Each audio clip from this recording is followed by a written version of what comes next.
Welcome, everyone. So, a brief reminder that you have an assignment that is due on Thursday. The assignment is available if you click on discussions and also in the module called the Old South. A grading rubric has been added. And if you watch the video and take notes and follow the instructions, you should be a good opportunity for you to get some extra points. It will be the last assignment that you have until the final exam. And the format for the final exam will be exactly the same as the midterm. And I will post a study guide in advance, and it will be the same as the midterm, the format and everything else. We have, including this week, we have 1, 2, 3 weeks left, and then finals week. So I will be lecturing on this chapter today, but only I'm only going to do one lecture on this chapter, and I want to get into the chapters that deal with the Civil War and the Civil War and Reconstruction, because those chapters make up a very large part of your final exam. So I want to make sure that I focus on that. So what's interesting about this chapter called the Old South is that a lot of the information in the chapter is, in a way, it's sort of like review. In a way, this chapter, it's sort of like, let's stop and take a look at where we're at historically, because we are about to enter, a period that is very disturbing. We're going to be talking about the Civil War. I will share with you some thoughts that I've had recently. I think that everyone here, regardless of your personal background or political views, understands that the country is bitterly divided in just about every conceivable way. And in that sense, I mean, I'm not suggesting that we're going to have another civil war or, anything like that. I mean, I suppose it's possible. I guess anything is possible. But it reminds me what we're dealing with now, politically and socially. It reminds me of the 1850s in the sense that people had their entrenched views that continued to harden during this time, and each side viewed the other as not having different views, but basically as an enemy that we could no longer live with. And, there's an old saying that when the talking stops, the shooting starts. And it reached a point where people were basically saying, there is no political solution to this. And frankly, they're probably right. I mean, the only real solution to this is the abolition of slavery. And there was no way that the southern states were going to go along with that voluntarily. No way. They were too dependent on it. And one of the things that I hope that I've made clear is, again, I call it America's fatal flaw. And I would even go so far as to say that if you look at some of the problems that we have in the country today, it all goes back right to the beginning. We were established as an independent nation with slavery, and in the South, slavery survived. Right after independence, slavery was abolished in the northern states, but they were never dependent on slavery the way the South was. So a situation where you have half the country is free and half the country allows slavery, it's a recipe for disaster. It's almost like we were doomed from the start. And one of the more, to me, interesting things about the Civil War is the fact that it didn't start sooner. It certainly could have. I hope you remember what happened with South Carolina in 1832 with Andrew Jackson and that whole nullification crisis. So one of the things, the current time that we're living in now is obviously very different, but there are certain similarities. And one of the things that I've learned as a historian is that it's never a good situation when there are problems that are not really resolved. They're just sort of kicked down the road. And that happens many times in life, both at an individual level and at a national level and at a political level, where people look at a situation and say, well, there really is not any easy solution, so let's just not go there. And so there are deals and compromises that are made.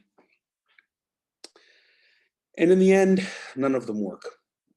All they really do is, in a way, postpone what's coming, but they don't stop it. Because no matter what political deal you make, whether it's the Missouri Compromise of 1820 or later the Compromise of 1850, at the end of the day, no matter what political deal you make, an underlying reality remains. And the underlying reality is that slavery still exists in the South. And they have absolutely no intention of abolishing it. And that's that, no matter what deal you make. I mean, even the best deal you could get was going to try to limit the spread of slavery, but it wasn't going to eliminate slavery. So the topic for today is basically we're going to take another look at the Old South before the Civil War in what is generally referred to as the antebellum period. And what antebellum means is it refers to the South before the Civil War. And, you know, if you look at the American Southeast, there's sort of the South before the war, and then there's the South after the war. And so I'm going to sort of review some concepts with you, and then we are going to talk about some new material, in particular, the Slave Rebellion led by Nat Turner, which is a major historical event and which will be on your final exam. So understand this. A few things about the South going into the 1830s, 1840s, 1850s, right up to the Civil War. Number one, their economy is overwhelmingly agricultural. By the time of the Civil War, New York State alone produces more manufactured goods than all the southern states combined. Think about that. So they are very dependent on an agricultural economy where slave labor is the engine that keeps it going. Although tobacco is still being grown in the South, cotton has become king. And by the time of the Civil War, the American South is producing more than half of all the cotton produced in the world. It is their number one business. The South has a smaller population than the North. The South has very little industrialization compared to the North. The South, in many ways, is dependent on the North for two things. One, they need Northern textile mills to buy Southern cotton.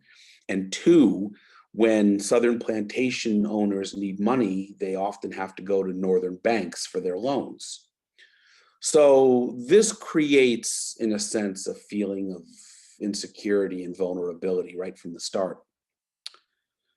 And of course, when you talk about the Southern plantation system, bear in mind that I don't want to let the North off the hook, because the South may be where the cotton is grown, but it's in the North that a lot of the textile mills exist that are turning that cotton into cloth. So the average plantation is relatively small in a sense. You're talking about plantations where you may have anywhere from 20 to 50 slaves. Some of the larger ones may have as many as 75. Very few would have had over 100. And but many years ago, I used to teach Western Civ, and I was always struck by the fact that the plantation system reminded me an awful lot of the feudal system. If you ever take a class where you study medieval Europe and you learn about the feudal system, you'll learn about the medieval manor. And on that land, whoever the prince or the ruling lord is of that land, I mean, they really are the lord and master of the land that they control. And of course, in the feudal system, you're talking about, serfs who are bound to the land, who are, in many ways slaves, in a sense. They're bound to the land. They are required to work and do the physical labor to sustain everything. And they're very self-contained. And what you need to understand about a plantation, I think about these things in a psychological way, much more than I did when I first started teaching. I mean, when I first started, I had the basics down. I had the knowledge and I knew the names and the dates, but I think of it very differently now that I'm older. I think human nature is a very vulnerable, fragile thing and easily corrupted. There's an old saying that absolute power corrupts absolutely. I think that's true. And I don't know any of you really personally outside of being my student, but what do you think it would do to you psychologically if you were the master of a plantation and however many acres of land you controlled, you have absolute power? You can quite literally do anything you want, practically. And you have to remember that slaves are not thought of as people, they are thought of as property. So if just imagine that you have a plantation with, 100 acres or however many acres of land you have. And on that plantation, you are literally the lord and master. It's like living like royalty on that land. You're number one. And you can literally do anything you want to anyone at any time, particularly directed toward slaves. Now, in that situation, how easy would it be to be corrupted by that power? A lot of people, myself and many of you, I'm sure, would consider yourself, decent people with values and morals. Would you be able to maintain those values and morals if you had absolute power over another group of people whose sole purpose is to serve you and obey you? Think about it. What would it do to you psychologically? What would it do to your character if you were born and raised in an environment where there is a population that lives on that land under your control and they have to obey your every command without question? They have to do whatever you tell them to. Their whole purpose is to make you money, to serve you, to obey you, to basically do whatever you tell them to. Imagine how just sort of out of whack your moral compass would be to be born and raised in that type of environment. And even if you were not, imagine how easy it would be for your value system to be corrupted by that power. And I think there is a psychological element to this. I think for a lot of people in the South who own plantations, giving up slavery not only was a threat to their economic system, but it also was a threat to that status that they enjoyed. Having that type of control, being the master. I think for a lot of people that was very, in a way, almost intoxicating. I'm trying to speculate. It requires, I think, a lot of imagination and creativity to try and put yourself in a different time period and try to understand it from the perspective of people who lived it. But I mean, let's be honest. I mean, even today, human trafficking is a very serious problem. And I mean, what is human trafficking? In a way, it's simply a modern day slave trade. And there are people who are perfectly willing to do it. And they are perfectly willing to buy and sell men, women, and children uh, for their own power and wealth and whatever you want to call it. And I've often wondered, like, how does a person get to that place where they can do these things? Haven't you wondered? I mean, haven't you, for those of you who really made the effort and read the book and listened to the lectures and watched the videos and all the rest, I mean, when you look at this stuff, I mean, haven't you ever sort of stopped and wondered, like, how could people do some of these things? And I think the answer in many ways is it says a lot about human nature and psychology. I mean, as I said, I don't know any of you personally. I'm going to give everyone the benefit of the doubt and assume that you're all good people and honest, honorable, decent people with decent values. Would you be able to maintain that if you woke up tomorrow and were the master of a large plantation in the South in 1850 with a population that had to obey your every whim? Or would you gradually be corrupted by it and find ways to make excuses for it?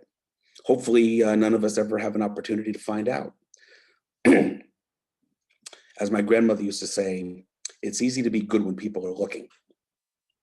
But what would you do if you knew that you could do things and get away with it without any consequences or punishment? What would stop you? Would you stop? And that's a question that a lot of people don't really want to ask themselves. And the reason I'm bringing that up is that we're going to talk about the plantation system and what went on. Human nature, to me, is the one constant variable throughout all of history. People do what they're going to do, and they either do it openly or they do it secretly.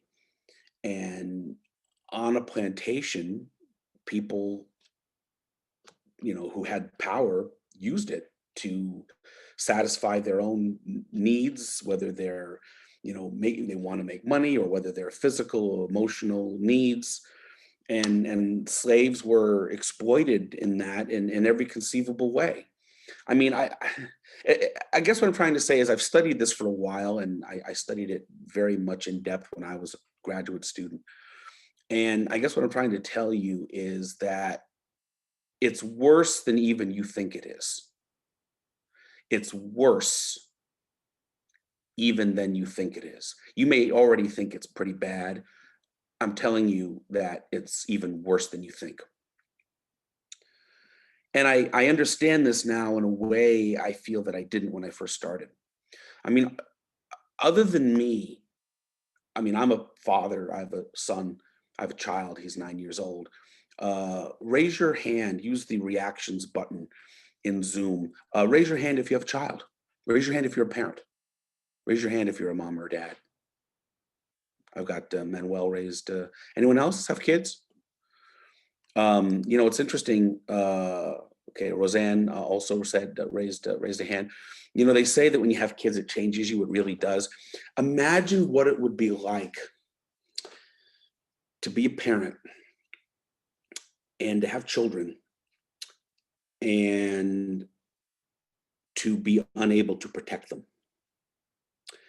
And imagine what it would be like if you had children, but they're not really treated as yours. What I'm trying to say is that families got broken up a lot, all the time. If you have not seen the movie, a film that I recommend to you is called 12 Years a Slave. You need to be aware that if you're looking for a movie to make you feel good about life, this isn't it. I mean, it has a happy ending, I suppose, in a sense that this man is captured and sold into slavery. And in the end, after 12 years, he is reunited with his family. So I guess that's as close. I mean, I guess you could say it has a happy ending, but he loses 12 years of his life to slavery and endures some pretty awful hardships And this movie really shows graphically what slavery was all about. For me, I mean, there are beatings in this movie. There's rape in this movie. It is agony to watch at times. For me, the worst moment was a scene where there is a woman with two children, and basically she is sold off to one plantation and the children are sold off to another, and basically she has her children taken away, never to see them again. And I cannot think of anything more cruel. And if you watch the movie carefully, what she says is that the former slave owner was the father of the children, and that when he died, the wife obviously didn't want her and the children around, and made arrangements for them to be sold. Um, if you study the issue of slavery in America, and I mean really carefully, and you have to understand too that even when the Civil War was over, there were millions of men, women, and children who had been slaves. I mean, after the Civil War, technically they're free, but their lives were hard, and they certainly knew what it was like. And there are several who told their stories and recorded their stories or had their stories written down. And when you look at it and what really happened, it's it doesn't leave you with a positive view of humanity, is what I'm trying to tell you. So let me summarize a couple of points. One, the economy of the South is overwhelmingly agricultural. Less than 10% of all manufactured goods are made in the South. Most manufactured goods are made in the North. Cotton is king, and slaves provide the labor that keeps the entire economy moving in the South. Now, what about people who are white who don't own slaves? Do they exist? Of course. Owning slaves required financial investment. And even though they were not treated well, generally speaking, slaves, they have to be housed and fed and so on. So yeah, there are a lot of white people in the South who do not own slaves, but yet they were passionate in their defense of slavery. And the reason is not hard to understand. So long as slavery in the South exists, if you are white in the South, even if you're poor, even if you're illiterate, even if you do not own slaves, even if you do not own land, you are going to have a status in that society that will always place you higher than a slave. And why would anyone want to give that up? I mean, there were people in the Civil War who fought for the South to defend slavery who did not own slaves. But do you really think that they wanted slaves to be set free so they could be, equal to them and compete with them? No. So this is ugly all around. There's no escape from that. I also want to review with you the importance and don't underestimate the significance of the cotton gin. I don't know that the South ever would have voluntarily abolished slavery on their own. I suppose some have argued that the possibility exists that if slavery had become economically unworkable, that something may have happened. I don't know. I don't see that. I just don't see it. But what we do know is that the cotton gin gives slavery a big boost, because now you have this machine that can process the raw cotton and make it ready to be transformed into cloth. So what that now means is that demand for cotton is going to go up, and you still need slaves to do the work to get you to that point. You still need slaves to plant the cotton, tend to the plants, harvest the cotton. It's very labor intensive. Most slaves worked from well before dawn until long after dark. And if there was a full moon, they worked even more. I also want to remind you, if you don't already know, that slave marriages had no legal standing, and that when slaves did marry, preachers changed the wedding vows to say, "Until death or distance do you part." Uh, Imagine, for example, the idea. Imagine having, being married to somebody. Imagine having children. Imagine being part of a family. I mean, I assume that many or most of you are part of a family, and the idea that you could not protect or secure your family. I mean, imagine just coming home one day and you walk into, slave cabins. Of course, were pretty basic and unpleasant, cold and drafty in winter, hot in summer. But imagine coming, walking in after working, and where is everybody? And where are the kids? And all of a sudden, you discover they're gone, uh, and there's nothing you can do about it. Or imagine, for example, that you're a slave and uh, you are the one who gets sold, and all of a sudden, next thing you've got chains on you and you're being dragged away, and you're never going to see your family again. It was, I mean, many slaves could expect to be sold at least once during their lifetime, maybe more. Um, an interesting thing happened with regard to parenting. Parenting children, in a way, almost became a communal thing, where if there were young children who did not have parents, uh, women and men who were available would immediately sort of take on a role of surrogate parent.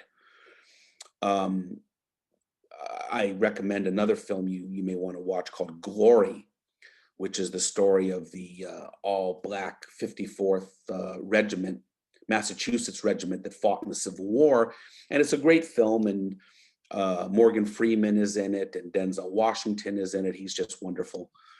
And Matthew Broderick is in it. I don't, he's an okay actor. I thought he was pretty good in this part. And in the so it's an all African American regiment that's going to fight for the Union Army in the Civil War. And there's a drummer boy who is mute. He can't talk, and the character played by Morgan Freeman basically becomes his surrogate father. And they're in a tent, and the boy has his drum, and the character played by Morgan Freeman says, "Well, you come on over here, and you sit next to me." And then at the end of the movie, when they are going to attack, the little boy looks at him, obviously scared, and Morgan Freeman says to him, "It's going to be okay. You just go to the back, and I'll see you later." And he became a sort of a surrogate father to this child, who obviously, whoever that child's real mother and father were, they're nowhere to be found. That was very common. If you read the descriptions, if you were a child who was sold away from your biological parents, or your biological parents were taken from you, whoever the adults were on that particular plantation, you, in a way, if you were an adult, you became a mother figure or a father figure to whoever the children were that were there, if they didn't have a mother and father of their own. So it's almost like a communal parenting system. Uh, so I recommend, I mean, if you want to see some films that deal with these issues, I'm a big fan of the film Glory. It came out in 1989. Highly recommend it. Great film. And also the film 12 Years a Slave, although, as I said earlier, it's a very difficult film to watch, but I think that everyone should see it at least once. So we talked about the cash crop economy. Um, it was forbidden for slaves to learn how to read and write. Why? Because of control. People who are illiterate are easier to control. It's difficult to organize rebellion and to communicate when you cannot read or write. So let's say, for example, that you're a slave and you had exposure, you were in the house and you had access to books and you taught yourself how to read and write. And you want to organize some kind of a rebellion or an escape. So you're going to write messages to give out to other people to see if they want to join you or help you. Well, even if you get the messages to them, they can't read them. So this was done as a measure of control.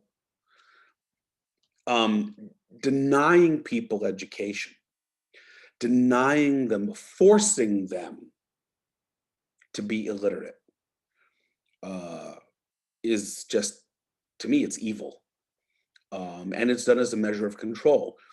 We live even now. I mean, I don't believe, I'll share with you, I don't believe for a second that the world we live in today is any more civilized than the 19th century. We may like to think we are. I made a comment to my wife yesterday that we may be more technologically advanced, but beyond that, I don't think we are any better than people were in any time in the past. The world remains a ruthless, brutal place. You may be aware recently that a bomb went off at a girls' school in Afghanistan. I think at least 80 children were killed. So the question is, why bomb a school? Why bomb a girls' school? Because if you want to scare people not to go to school, that's a good way to do it. If you want to create a situation where people are not allowed to be educated, they are not allowed to be able to learn new ideas or to question authority, you deny them that. To this day, I mean, look, there are people who do not have access to education. I don't want to sound too much like a teacher here, but I think that for people who have access to education who don't make the most of it, I think it's a tragedy, because there are people all over the world who would love to have a chance to have an opportunity to learn new things and to learn how to read and write and acquire knowledge and information.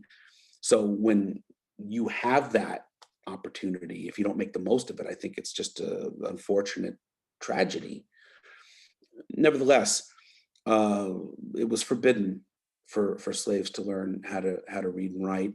And this was done as a measure of control. Although I'd also like to point out that most whites who were poor were also illiterate.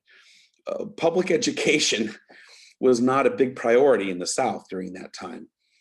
If you were a wealthy plantation owner, you hired private tutors to educate your children, and then you sent them off to a college.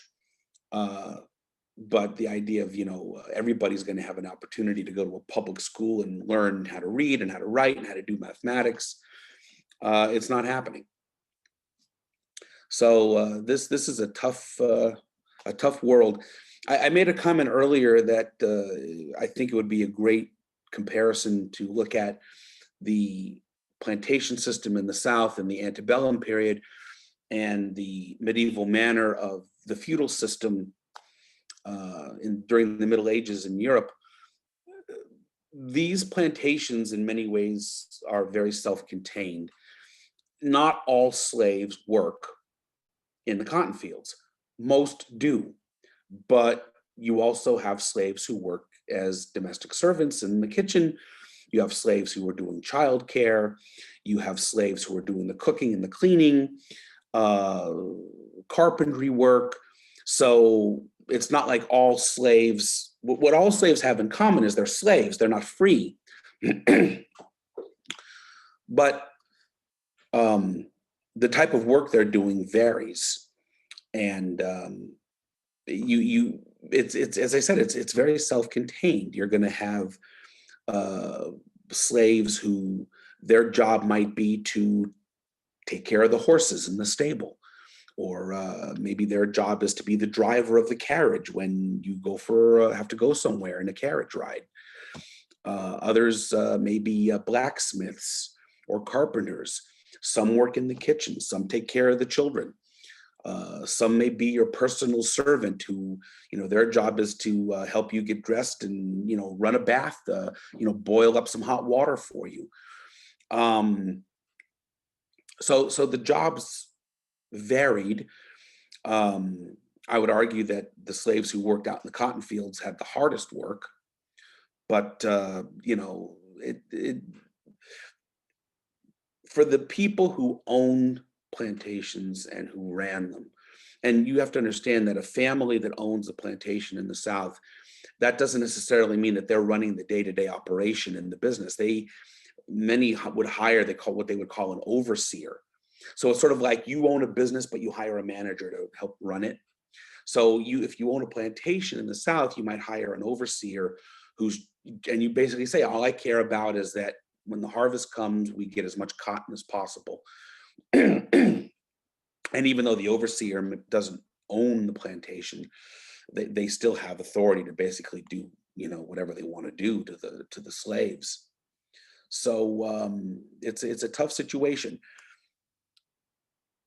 The level of abuse varies somewhat, and for different reasons. What's interesting, if you watch the film 12 Years a Slave, there is a slave owner played by, what's his name? Benedict Cumberbatch, I think is his name. He's an actor. And he plays a slave owner in the movie. And he plays a slave owner who is not abusive. In other words, he's a slave owner. He owns the slaves, but he tries to deal with his slaves in a more humane, non-abusive manner. Then there's another slave owner played by the actor, I think Michael Fassbender, and he is just, evil and abusive, and he rapes one of his slaves, and he whips his slaves, and he's just a barbarian savage. So, obviously, if slaves were on a plantation in those days, some might be luckier than others in the sense that perhaps they're on a plantation where the level of abuse is not as intense as others. But either way, you're still a slave. I mean, you're not free. You don't have control over your own life. You don't have, you cannot provide security for yourself or for your family. You exist not to live your life for yourself. You exist to live your life to serve the people who own you, and you have to obey them and do what they tell you to do. Some slaves were not overly abusive physically, in part for selfish reasons. You need your slaves to work. Remember that slaves are valuable property. So if you own a slave and you decide you need some money and you want to put that slave up for sale, the slave is going to take the shirt off, and people are going to look at that slave's back and find out, did the slave need to be whipped or not? A slave who was physically sound and strong is going to fetch a higher price than a slave that's all beaten up and whipped. So some slave owners who were reluctant or more reluctant to be harsh in their physical abuse, they're not necessarily doing it because the punishment bothers them so much as, if you own a slave and the slave is disobedient and you're constantly whipping that slave, you are lowering the value of an item of property that you own. And that was how a lot of people interpreted it. Slaves were a commodity. They're not just working on your plantation. They're something that you can buy and sell. And just like any other product that you buy or sell, condition matters. But then there were other slaves who, I don't know how you feel about this. I think that there is a certain element or a certain segment of the population, frankly speaking, There are some people on some occasions who simply enjoy violence. The human race, of which we are all a part, is not a peaceful gathering. Violence is a nonstop characteristic of life on this planet. And there are some who, for lack of a better description, enjoy it. I remember when I was watching Schindler's List, and there's the character Oscar Schindler who becomes a hero in the movie, and he's having a conversation with another man about a character who is evil, who kills a lot of people just for the heck of it, and he's trying to explain to this other character. He's like, well, he's got some good points too. He likes good food and alcohol, and he likes nice cars, and he likes beautiful women. And the other character says, yeah, and he likes killing. He likes killing too. And the character Oscar Schindler says he can't enjoy it. And I remember when I watched that scene thinking, what do you mean he can't enjoy it? Of course he enjoys it. There are a lot of people who engage in violence simply because they enjoy it. It feels good to them to do it. So you take somebody with that sort of, attitude or characteristic and put them in charge of a plantation where they have a captive population of 20, 30, 40, 50 people, and they can do whatever they want to do to them. Well, if there's someone who enjoys violence, they're going to be violent to these people. In terms of the issue of sexual behavior, the reality is that you're going to find more plantations than not where you are going to see children born because of female slaves who have been impregnated by the people who owned or ran the plantation. What's to stop you? I mean, if you own a plantation and you are someone who enjoys sexual activity, and maybe even if you're married, maybe there are things you want to do that you're not going to do with your spouse. Well, you have a whole population of slaves and you can do whatever you want to do to them. And it happened a lot. That's another thing I think is rather sick. The idea of like owning a plantation and being the father of children who are your slaves, who you own, but yet you do not acknowledge them as your children. And imagine what it would be like if, you are a child with half brothers and sisters who they seem to look a little bit like you and they seem to look a little bit like dad. And, it's one of these things where like everybody knows about it, but nobody talked about it openly. It's just a weird situation.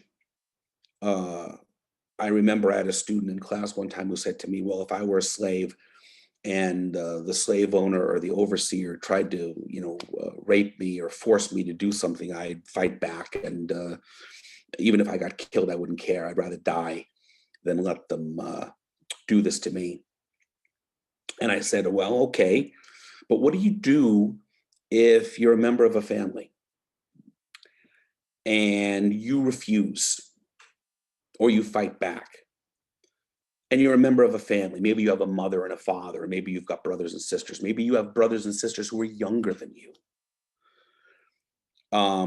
You know that if you resist, they have the power to retaliate against the people you care about. So imagine, for example, if you refuse to cooperate and the next thing you know, your mother who's been working inside the house is now all of a sudden thrown outside to work in the cotton fields. Or maybe instead of coming for you, they decide they're going to come for another member of your family. I mean, I don't know about you, but speaking for myself, I mean, I do just about anything to protect my child, no matter how awful I'd rather, if something bad is going to happen, I'd rather it happen to me than to my child. And I think that many of you probably would feel the same way. I describe slavery like playing a game of chess where you are stuck in checkmate. I mean, what are your options exactly? Now, let's say, for example, that you are a slave and the slave owner or the overseer wants to use you for his pleasure. Maybe all of a sudden you get moved from being working out in the fields to working in the kitchen. And now you have greater access to food. And when the family is done eating, you have an opportunity to bring leftover food home for your family. Um, People born into this institution would understand that. Now, are there people who tried to escape? Are there people who wanted to run away? Of course. Did some of them make it? Some did. But would you run away if you were a slave, if it meant you had to run away and leave your family behind too, not knowing if you'd ever see them again, and probably not? In other words, if you were a slave, I mean, think of the family that you're with. If you're with a mother or a father, brothers and sisters, whomever it is, and you have a chance to run away and escape. But if you do, you can't take all of them with you, and it's just you. And you don't even want to tell them what you're thinking because you don't want them to be punished. So one night you just take off and try to get out, and maybe you make it. But the price you're going to pay is you're never going to see them again. Would you do that? If you had to choose between staying put and remaining a slave, but hopefully being able to remain with the people you care about, or running away and escaping and having a chance to go to freedom, but you may never see your spouse or your children or your parents again, what do you do? I mean, no matter how you look at it, it's agony. And I'll say it before, however bad you think this is, it's worse. It really is. I mean, there's the big problem with history is that when you study history like I have, the big problem with history is that it forces you to learn things that you wish you didn't know. I mean, I'm not saying that all the history is bad. There's a lot of good in history, but if you're really going to study it, it forces you to learn things and to know things that you just wish you didn't know. Which is why, I mean, I'm a father with a child who's in elementary school. He's in 4th grade, and he's interested in history, and I give him the G-rated version as much as I can. I don't want to. Do I really want to explain this to him? I mean, he's going to grow up sooner or later. He'll learn, as we all do, what life can really be like. I want him to enjoy the innocence of his childhood for as long as possible, because once it's gone, it's not coming back.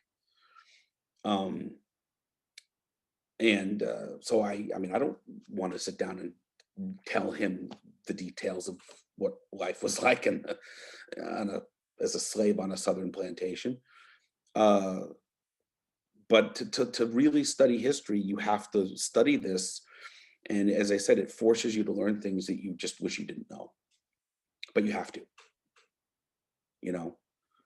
I mean, if you imagine taking a class where you're studying World War II, for example, and the atrocities and the killing and the atomic bomb and concentration camps and all the rest, I mean, it's not pleasant.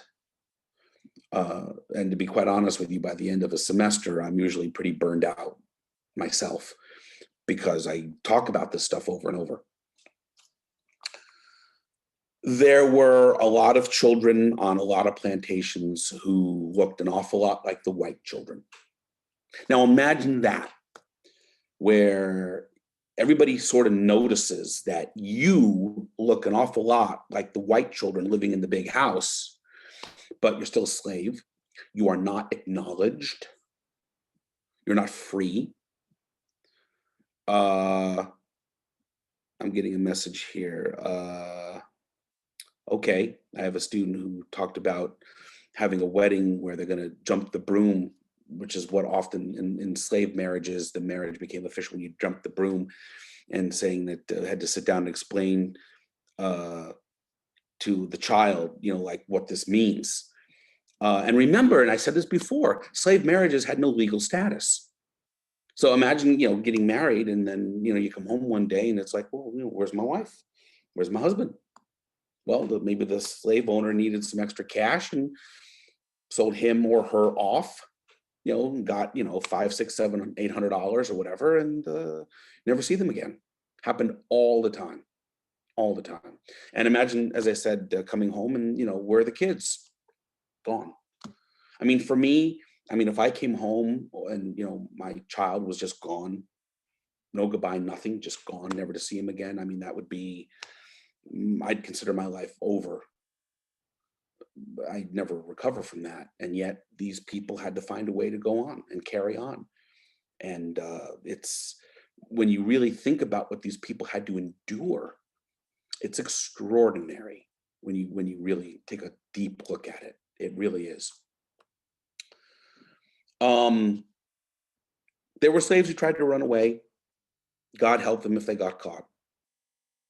They would be made an example of. And if they were going to be executed, I can assure you it was not going to be done quickly and easily. They were going to be made to suffer as an example to others, as a warning. As I said, some did make it.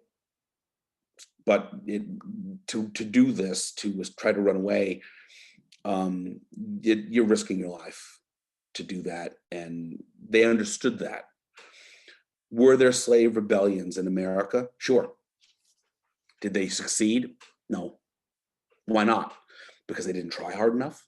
Because they didn't want it? No.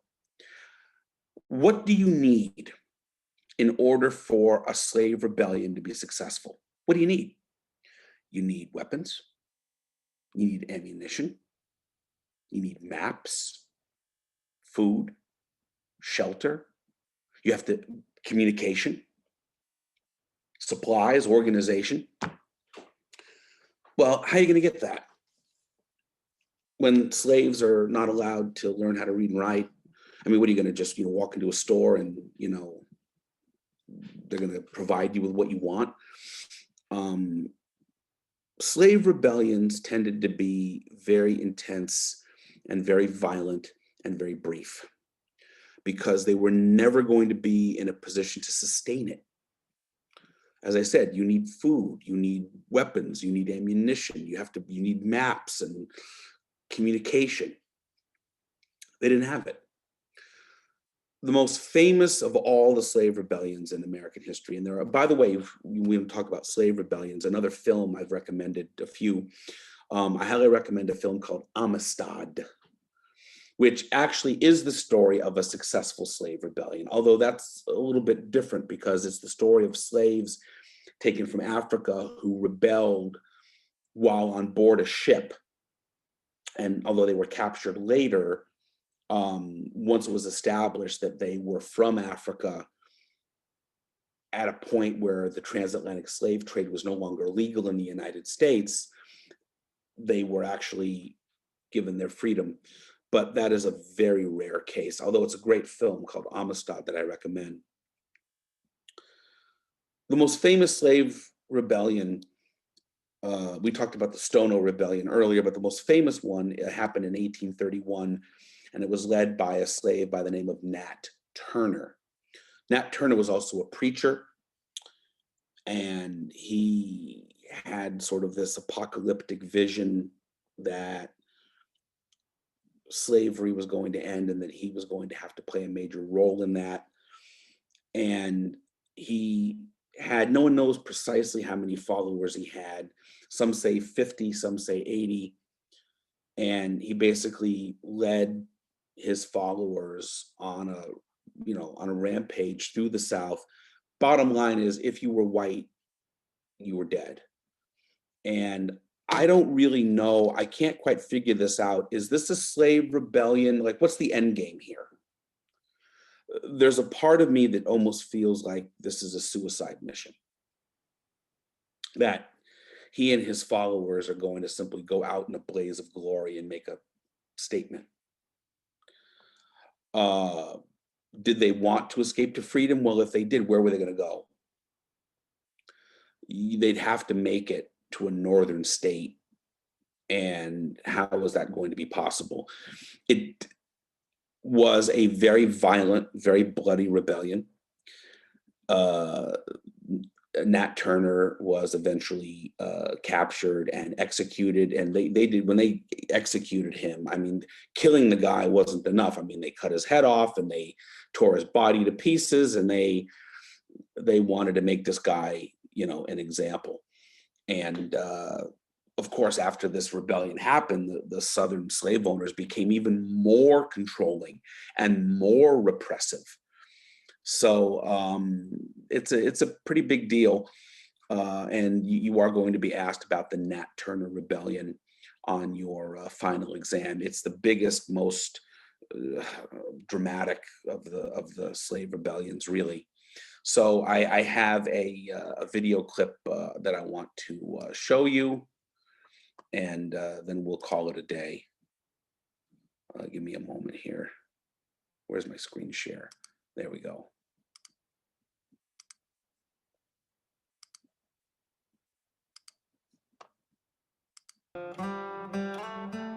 I was ordained for some great purpose in the hands of the Almighty. Nat Turner was an enslaved African-American preacher who was born in 1800 and led a large-scale rebellion in 1831. Nat Turner's ultimate goal was to end the system of slavery. So he chose violence as his only option. And that option, painful and bloody as it was, shook up the system. Nat Turner was a mind-blowing experience to white culture and changed the game in a fundamental way. They vowed before they started the revolt that they would kill every white person they saw. Men, women, and children. They were done being dehumanized, they were done being treated as property, and they just rebelled. The rebels followed kind of a zigzag path. They stopped at most of the houses along the way, killing the slaveholders and their families who they found there.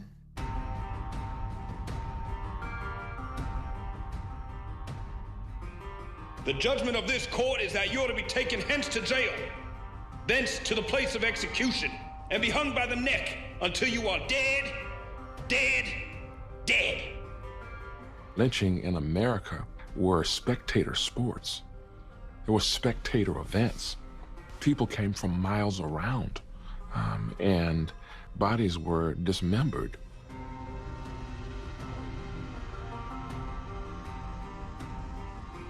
When people went to these kinds of affairs, they wanted to take a souvenir away that proved to everybody that they were there and that that person, that monster, is now no longer alive. And how do I know that? Because I've got a piece of his body right here.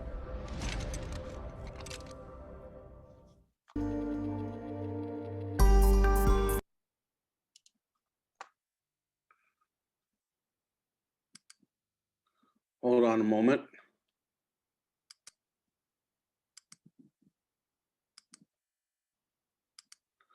I have one more for you.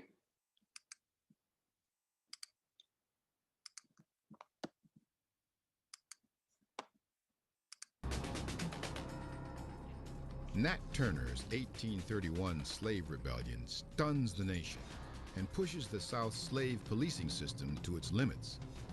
For white Virginians and white slaveholders across the South, it was a shock. The paranoia shoots off the scale. 50 dead today, how many dead tomorrow? In Southampton County, Virginia, Nat Turner, an enslaved preacher, has his own interpretation of the Bible. He believes that God has chosen him to avenge the sins of slavery. As Turner makes his rounds preaching in the fields, he quietly enlists other slaves to his cause. For months, the men meet secretly, conspiring on the plans of their uprising. In the early morning hours of August 21st, 1831, Turner and his men launch one of the largest slave rebellions in American history. The rebels move from home to home, killing every white person they meet. As they advanced towards the nearby town of Jerusalem, more recruits joined them. The local slave patrols have failed to uncover Turner's plot. So the militia is called out to track down and kill the rebels. For 36 hours, the rebellion rages on. Church bells ring out in distress. Rumors spread among whites that the whole southern slave population has finally exploded in revolt, and that the British are invading to liberate the slaves.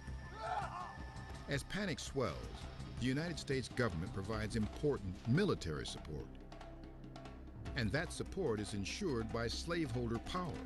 Don't forget that slavery is protected not only by the slaveholder, not only by the local militia or the state militia, but also by the full force of the military might of the United States of America. Except for that, slavery would not have been possible in the South. As the hunt for Nat Turner and his men continues, 800 U.S. troops join 2,000 local militiamen. Within a week, the rebellion is squashed. More than 50 rebels are captured. Nearly 60 white men, women, and children have been killed. The violence doesn't fully subside until Nat Turner is captured 2 months later on October 31st, not by a patrol or slave catcher, but by a farmer, by accident. Turner is tried, hanged, and skinned. In all, the state executes 55 black people for conspiring with Turner. The Turner Rebellion frightened whites literally out of their minds, and yet even that wasn't strong enough to provoke them to get rid of slavery as an institution. Because for slave owners, profit outweighs morality and their own safety. By 1830, nearly 2 million slaves are fueling the Southern economy, and slaveholders aren't about to give up their free labor. And still, slaves run, and slave hunters expand their networks for tracking them.